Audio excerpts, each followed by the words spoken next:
चलो विद्यार्थी मित्रों,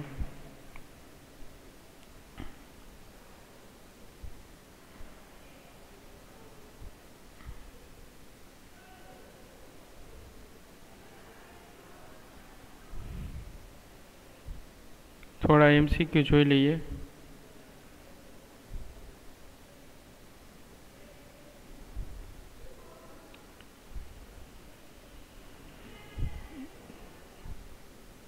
खूब ज अगत्यना होय एवा एमसीक्यू જોઈએ।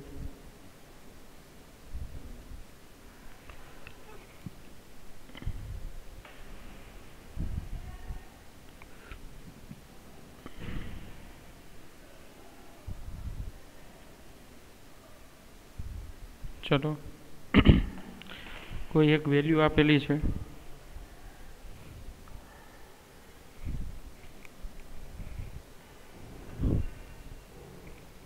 कोई एक वेल्यू आपेली है ए अने सदिश ए अने सदिश बी वच्चेनो खूणो, सदिश ए अने सदिश बी वच्चेनो खूणो 60 डिग्री है।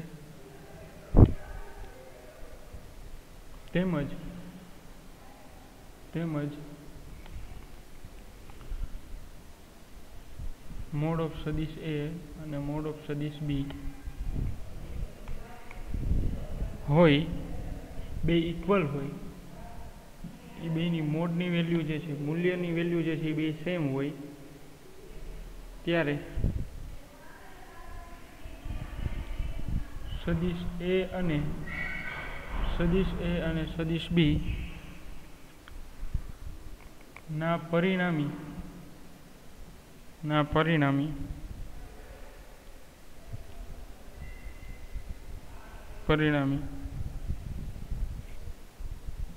सदिश वडे ए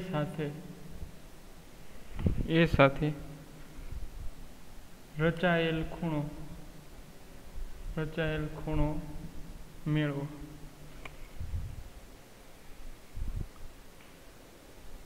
चलो तो सदिश ए अने बी वच्चेनो खूणो थीटा है। सदिश ए अने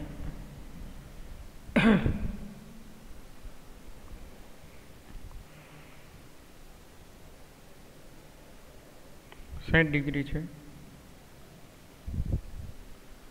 तो ए साथे रचायेल खूणो एटले आकृति ड्रो करूँ तो आ रीते थशे। आ सदिश ए है, आ कोई सदिश बी अने आ resultant vector A plus B अने आ छे बी साइन थीटा अने आ छे बी कोस थीटा। आ थई गयो अल्फा अने आ थई गयो 60 डिग्री। तो जे अल्फा है ये ज आपणे मेळववानो छे। अल्फा केटलो छे, चलो तो एनी फॉर्म्युला लखी आ रीते छे। एनी फॉर्म्युला लखी tan alpha equal to B sine theta ना छेद में A plus B cos theta. tan alpha equal to B sine theta ना छेद में A plus B cos theta आ रीते लखी शकाय। किंमत मूकी दो के हवे एक आपने आपी दीधुं के mod of a equal to mod of b है। तो tan अल्फा इक्वल टू आम लखी शकाय ए साइन 60 ना छेद में ए प्लस बी कोस 60। आगळ लगता जाइए। tan alpha equal to A sine 60 नी वेल्यू मूकी दईए एटले a√3/2 ना छेद में ए प्लस बी एटले आवशे a प्लस ए બીની જગ્યાએ એ લખો અને a/2 cos 60 ની વેલ્યુ થશે હાફ અને આની થશે √3/2. ચલો સાદુરૂપ આપીએ એટલે tan આલ્ફા ઇક્વલ ટુ થશે √3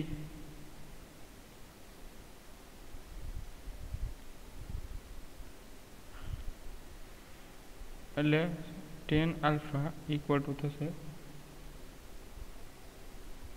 1/√3. સાદુરૂપ આપવા આવશે 1/√3. તો tan આલ્ફા ઇક્વલ ટુ 1/√3. તો આલ્ફા ઇક્વલ ટુ શું થશે? આલ્ફા ઇક્વલ ટુ શું થશે? ક્યારે કઈ કિંમત માટે 1/√3 હોય? તો કે આલ્ફા 30. tan ની વેલ્યુ 30 હોય ત્યારે એની કિંમત 1/√3 થશે. ટેબલમાં જોઈ લેજો અને જો ન સમજાય તો અહીંયા સમજાવું. tan 30 એટલે tan theta equal to sine theta ના છેદમાં કોસ થીટા. તો સાઇન થીટા 30 ની વેલ્યુ થશે 1/2. આની થશે √3/2. તો 2 કેન્સલ એટલે 1/√3. એટલે આ છે થીટાની વેલ્યુ કેટલા હોય તો કે થીટા 30 ડિગ્રી હોય ત્યારે એની વેલ્યુ થશે 1/√3. તો આ મળી જાય વિદ્યાર્થી મિત્રો ખૂણો 30 ડિગ્રી મળશે. 30 ડિગ્રી આન્સર આવશે આનો, આ MCQ માટેનો.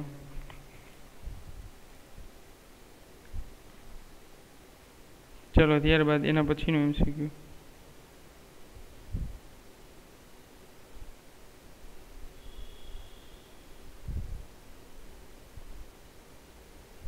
ચલો એના પછીનું MCQ.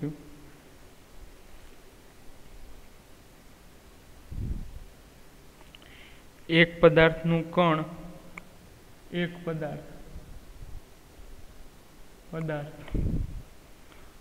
કણનું સ્થાન, એક પદાર્થ કણનું સ્થાન, તો એ સ્થાન તમને આપી દીધું છે 5 સેકન્ડમાં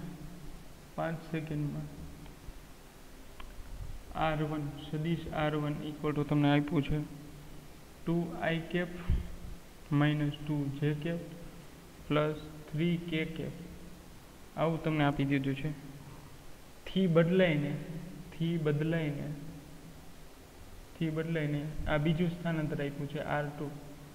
થી બદલાઈને બીજું સ્થાનાંતર આપ્યું છે 3i cap plus 2j cap minus k cap. તો તેનો સરેરાશ વેગ કેટલો થાય?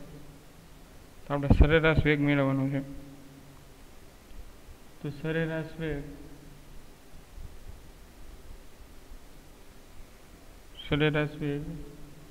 Average velocity. તો સરેરાશ વેગ એટલે શું થશે વિદ્યાર્થી મિત્રો? આનું સોલ્યુશન જે છે એ કરી દઉં છું તમને.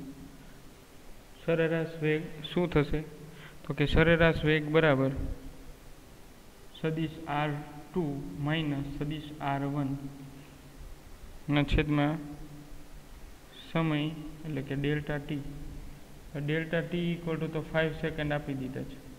તો આ વેક્ટરની બાદબાકી કરી નાખો. r2 માઇનસ r1 એટલે 3i cap plus 2j cap minus k cap minus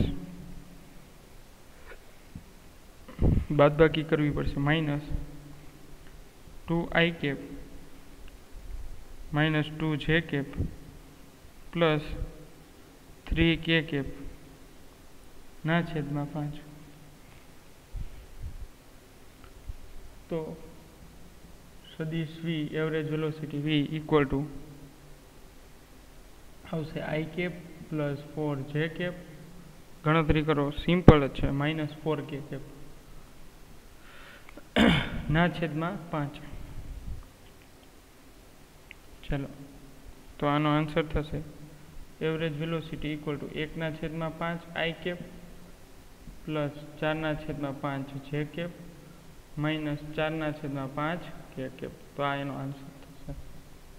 ચલો વિદ્યાર્થી મિત્રો, આ સિમ્પલ ગણતરી છે. 3 માંથી 2 જાય એટલે 1, માઇનસ છે એટલે minus plus 4j cap, minus અંદર ગુણેલ પ્લસ થાય ને, આ માઇનસ થશે અને હજી આની હારે માઇનસ થાય એટલે માઇનસ 3k કેપ અને પ્લસ આ એટલે k કેપ બીજા એટલે 4k કેપ. સમજાય વિદ્યાર્થી મિત્રો?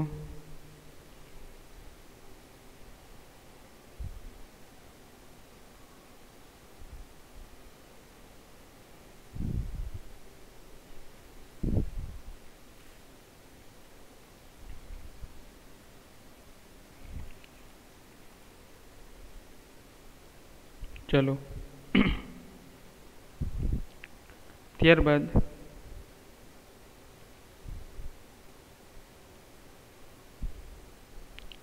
એક મોટર કાર ઉત્તર તરફ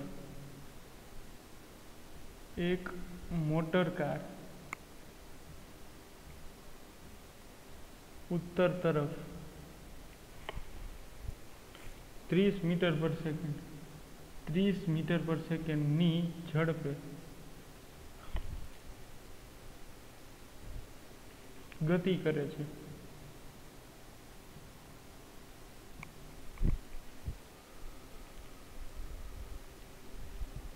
જો તે વળીને પશ્ચિમ તરફ તેટલી જ ઝડપથી ગતિ કરે. જો તે વળીને પશ્ચિમ તરફ તેટલી ઝડપે જ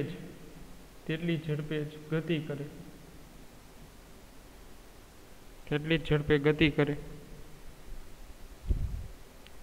તો તેના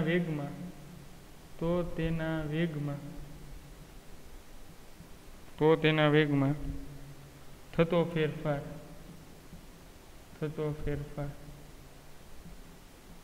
કેટલો થાય? ચાલો તો જોઈએ.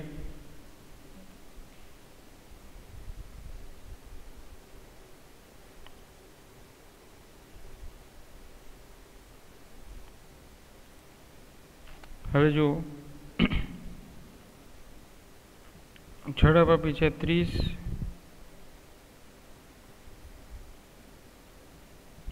કે મીટર પર સેકન્ડ. સપોઝ કે એ દિશા મેં વાય અક્ષ લઈ લીધી છે પશ્ચિમ તરફ અને તે બાદ તે પશ્ચિમ તરફ ગતિ કરે છે એટલે આ v1 અને પછી આ છે v2 પણ એટલી જ ઝડપે એટલે -3 i કેપ મીટર પર સેકન્ડ. આને i કેપ જ કીધું છે. એક અક્ષમાં ગતિ કરે સપોઝ કે પહેલાં આ દિશામાં જઈને પછી એ દિશામાં વળીને પાછળ ગતિ કરે છે. બેમાં ઝડપ સરખી જ છે 30 મીટર પર સેકન્ડ પણ આની દિશા પ્લસ લીધી છે અને આની માઇનસ લીધી છે. આ બે સમીકરણ v1 અને v2ના. તો વેગમાં થતો ફેરફાર કેટલો હશે વિદ્યાર્થી મિત્રો? વેગમાં થતો ફેરફાર એ કેટલો હશે વિદ્યાર્થી મિત્રો? ડેલ્ટા v બરાબર સદિશ v2 માઇનસ સદિશ v1. તો સદિશ v2 છે -30 i કેપ અને આ -30 i કેપ. આ પ્લસ છે એટલે માઇનસ થઈ જશે ને એટલે -60 i કેપ મીટર પર સેકન્ડ. આ સરેરાશ વેગ થઈ ગયો વિદ્યાર્થી મિત્રો. ચલો આમ હવે એનું મૂલ્ય મેળવી, સરેરાશ વેગનું મૂલ્ય મેળવી તો મૂલ્યમાં શું આવશે? Under root -30² plus -30². આ મૂલ્ય થઈ ગયું. તો આનો આન્સર થશે 30√2 મીટર પર સેકન્ડ. ચલો તો આટલો વેગ થશે 30√2 મીટર પર સેકન્ડ.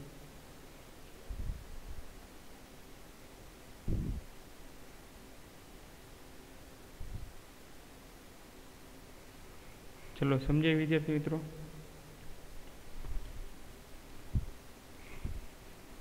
એક છેલ્લો MCQ લઈએ. 500 કિલોગ્રામ દળની કાર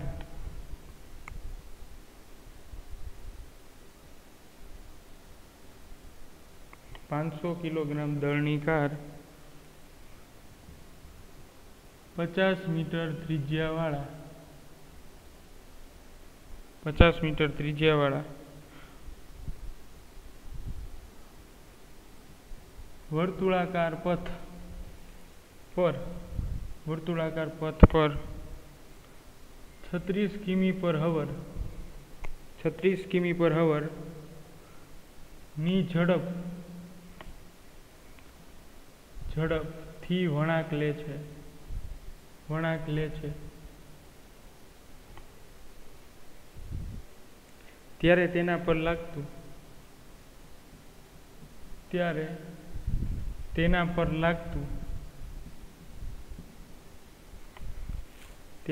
પર લાગતું કેન્દ્રગામી બળ ખાલી જગ્યા થાય. તો વિદ્યાર્થી મિત્રો કેન્દ્રગામી બળ મેળવવાનું છે.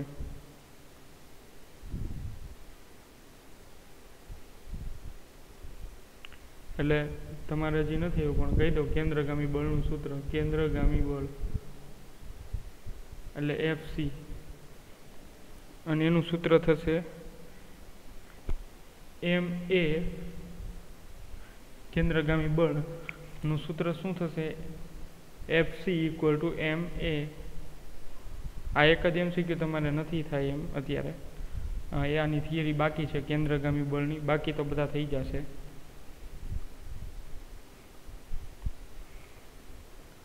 તો કેન્દ્રગામી બળ એટલે FC થશે.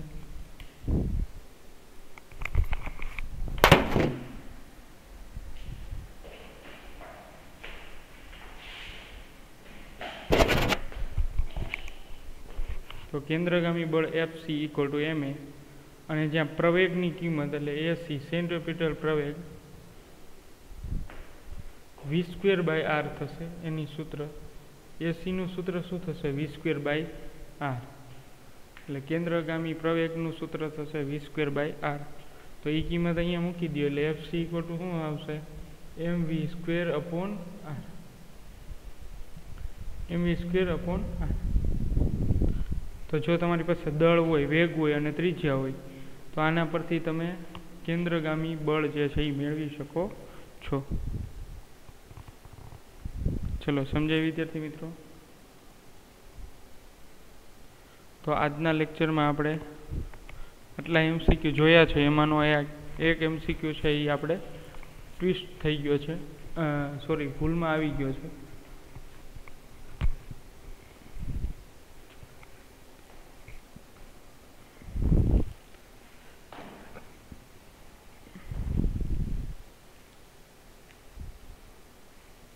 એટલે ભૂલમાં આ એક MCQ આવી ગયો છે.